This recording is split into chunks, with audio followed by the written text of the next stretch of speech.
Finishing off the highlights, I love the fact we've got 2 surplus in a row, near on a miracle. I love it. As an accountant, I've always said we should have surplus in Australia. We've got the best economy, we've got the most taxpayers, we've got the most resources. It's a fantastic place. We should be profitable every year, but usually we're not. But the last 2 years, yes, we have been. Well done, Chalmers. I like the fact that we've got help for everybody in this budget, not just the people on Social Security.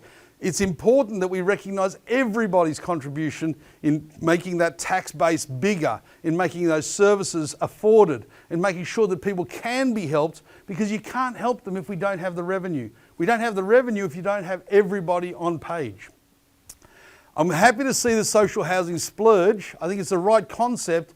I'm not sure it's the right delivery method, but I'm really happy that they are giving it a lot of attention, going to bring in a lot of stock. I hope it happens quickly. It's necessary, and then I hope that people take it up. That's going to be the key. Will people go and live in these houses, or will they be too particular? I hope that they take it and run. I love the fact stage 3 has come in now. I didn't like the fact that they jigged it. They shouldn't have done that, but it's there. It's still substantial. It's still important. It's fantastic. I think going into green manufacturing is a fantastic idea. I hope it can become a reality. I think that's a good for everybody on the planet, but I think it's a very, very ambitious one, but I'm hopeful there. I'm very hopeful, and I'm loving the fact that they've gone after NDIS. I think they've got a lot more work to do there, but it's been a bugbear of mine for quite a while.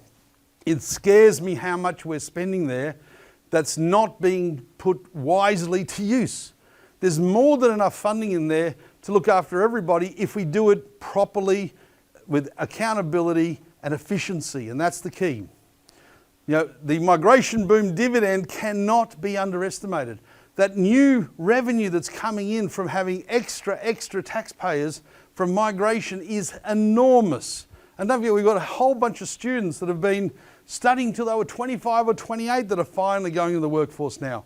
So that is where Australia's future lies. We've got lots of taxpayers coming in, a bigger base, a bigger revenue. Then we can be selective, we can be generous, we can be magnanimous. That's critical. I don't like the fact that the budgets were lucky to an extent. They weren't planned. Neither of them were planned. They just happened because of that dividend from the migration, because of the tax collections. And I'm sad that given that we can do it, why don't we keep doing it? We don't have to stop doing it. We could have kept the budget in balance, but we'll see if it happens through revenue. It's not going to happen through expenditure, because we certainly have an obsession with this government in particular to say, hey, we got revenue, let's get it out there. Let's do another big initiative. Let's find something bigger and better. Now, they call that structural change. They call that, policy and ambition. I think that's fantastic, but let's make sure that we get value for the money. If we're going to spend billions and billions of dollars on a road or the mining or whatever it is, the manufacturing, let's get value. That's all that matters. And I'm really, really sad they keep missing the target on property. Ironically, I'm a bit happy as a property investor because it benefits me when they do miss the target.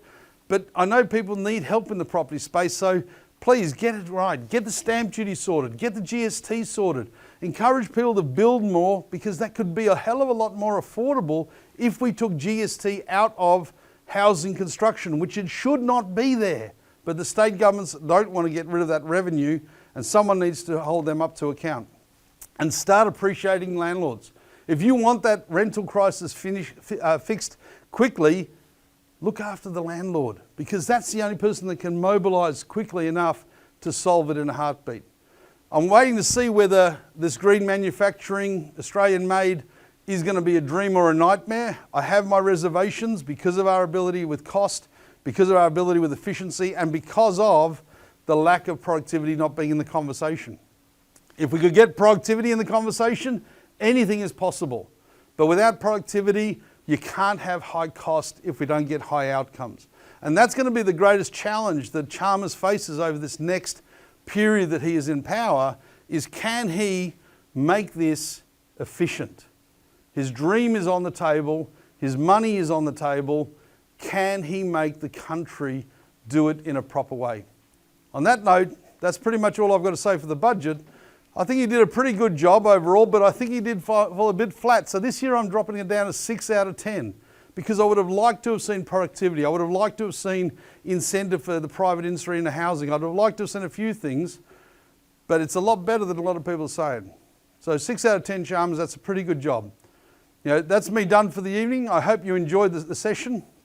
If you've got any questions, please reach out to the friendly team at SMATS. We're always here to help you, looking after your tax, your finance, your property aspirations, having done that now for almost 30 years. 20 years of budget seminars, 30 years of operations. No wonder I'm looking old. Thanks for your time. Have fun.